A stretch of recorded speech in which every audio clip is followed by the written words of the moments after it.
তো তোমাদের পলিটিক্যাল সায়েন্সের সিক্স সেমিস্টারের MN3 আর MN4 দুটো পেপারের সাজেশন দিয়ে দিচ্ছি। অ্যান্ড ট্রাস্ট মি, এখানটায় যে প্রশ্নগুলো আছে এর বাইরে কোনো প্রশ্ন করার দরকার নেই, আর করতে হবে না। অ্যান্ড একটা সমস্যা, সেটা হচ্ছে কি যে মানে আমি ঠিক জানি না যে তোমাদের ফিফথ সেমিস্টারের প্রশ্ন সিক্স সেমিস্টারে দেবে কিনা, তার কারণ সেম সিলেবাস কিন্তু তোমাদের ফিফথ সেমিস্টারে ছিল।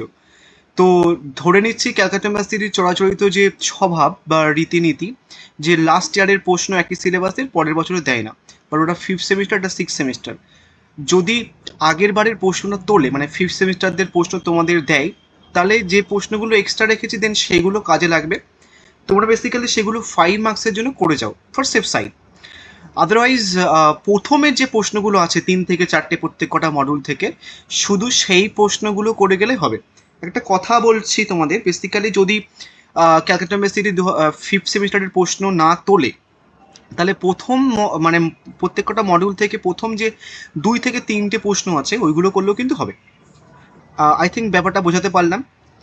সো চলো প্রথমে MN3টা দিই। এটা বেসিক্যালি MN3 সিলেবাস, তোমরা চাইলে দেখে নিতে পারো। এবার চলো কোশ্চেনগুলো দেখে নাও।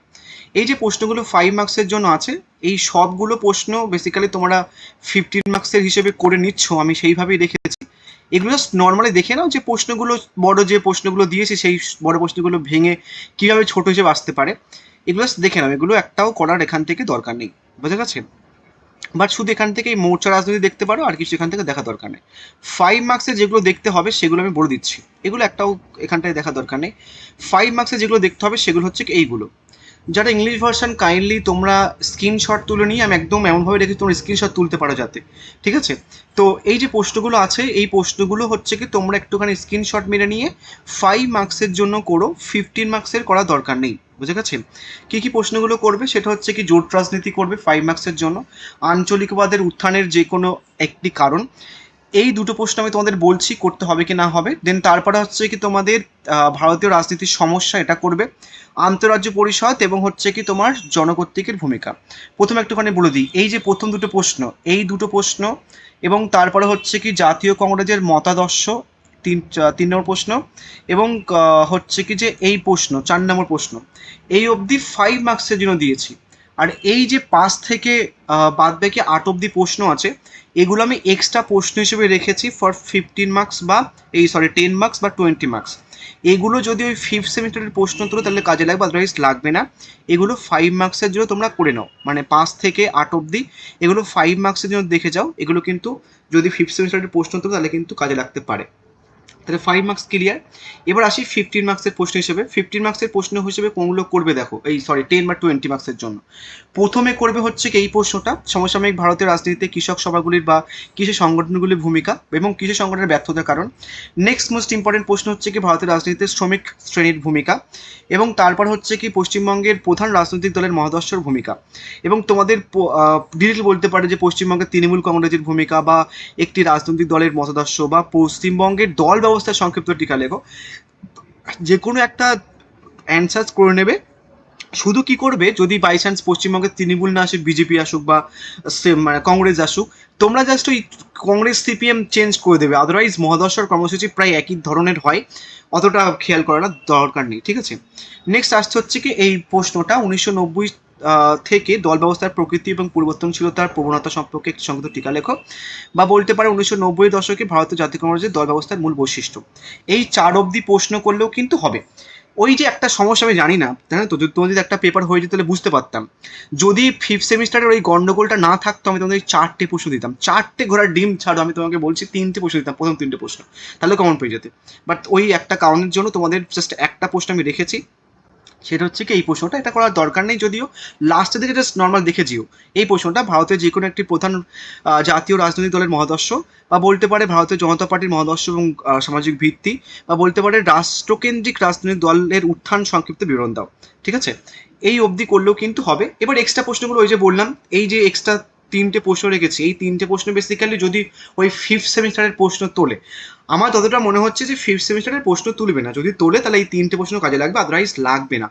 এবং যারা একদম ভাবছো তারা একদম প্রিপারেশন নেই, একদম শর্ট করে দাও, আমার মানে আমার পাচ্ছি না, তাহলে ওই প্রথমের যে 5টা প্রশ্ন আছে বা প্রথম 4টে প্রশ্ন ওই ভালো করে করবে। যদি ফিফথ সেমিস্টারের প্রশ্ন তোলেও, তাহলেও কিন্তু তুমি দুটো লিখতে হয় তো মডেল 1 থেকে পেয়ে যাবে ঘরটি। ক্লিয়ার? এবার আসছে হচ্ছে কি মডিউল টু এ প্রথমে যে প্রশ্নটা ইম্পর্টেন্ট সেটা হচ্ছে কি এই প্রশ্নটা ভারতীয় নির্বাচনী সংস্কারের উপর একটি সংক্ষিপ্ত নিবন্ধ লেখো। নেক্সট তারপরে আসছি মণ্ডল পরিষদের গঠন। মণ্ডল পরিষদের আরেকটা নাম হচ্ছে কি আঞ্চলিক পরিষদ। এই দুটো প্রশ্ন চোখ বন্ধ করে যাবে। নেক্সট তারপরে প্রশ্নটা হচ্ছে কি এই প্রশ্ন, যদি ফিফথ সেমিস্টারে ওই সমস্যাটা না থাকতো তোমাদের আমি 3টে প্রশ্ন দিতাম, পরীক্ষাতে আসে 4টে প্রশ্ন, আমি দিতাম 3টে, বাট ওই একটা সমস্যা, কি করা যাবে। 4 নম্বর প্রশ্নটা করতে হবে তোমাদের, ভারতের আমলাতন্ত্রের প্রসঙ্গে সাধারণ ও বিশেষজ্ঞ বিতর্ক আলোচনা করো। নেক্সট হচ্ছে কি এই প্রশ্নটা একটু দেখে যেও, ভারতের অর্থ কমিশনের এবং ভারতের নির্বাচন কমিশনের গঠন কার্যাবলী। যদি ফিফথ সেমিস্টারের প্রশ্ন আসেও সিম্পল এই অবধি করলেও কিন্তু হবে। বাদ বাকি এই প্রশ্নগুলো তোমাদের 5 মার্কসের জন্য অলরেডি রেখেছি, চাইলে করতে পারো, আদারওয়াইজ বাদ দিতে পারো, কোনো সমস্যা নেই। তাহলে কি বললাম, যদি ফিফথ সেমিস্টারের প্রশ্ন তোলে বা যেমন ধরনের হচ্ছে কি যে প্রশ্ন করুক, ফিফথ সেমিস্টারের প্রশ্নগুলো তুলে দিক বা আরও যে সমস্ত বোর্ডের ইচ্ছা যা ইচ্ছা তাই করুক, মডিউল 1 থেকেও প্রথম 5টা প্রশ্ন করতে পারো, তাহলে প্রশ্ন কমন পেয়ে যাবে। মডিউল 2 থেকে প্রথম 5টা প্রশ্ন করতে পারো, কমন পেয়ে যাবে। যদি একটু রিস্ক নিতে চাও যে দাদা আমি করতে পারছি না, আমার মনে হচ্ছে যে ফিফথ সেমিস্টারের প্রশ্নগুলো নাও তুলতে পারে, তাহলে প্রথম 3 থেকে 4টে প্রশ্ন করবে, ওইটুকু এনাফ, আর দরকার নেই। যে কোনো যা দিচ্ছে, যেখানে যা দিচ্ছে ওই প্রশ্নগুলো একটাও করা দরকার নেই, এগুলো করলে হয়ে যাবে, সমস্যা নেই, চিন্তা করতে হবে না। নেক্সট আসছে MN4 সেম যে প্রশ্নগুলো রাখা আছে একই জিনিসপত্র। 5 মার্কসের জন্য তোমাদের আমি বেশি খাটাচ্ছি না।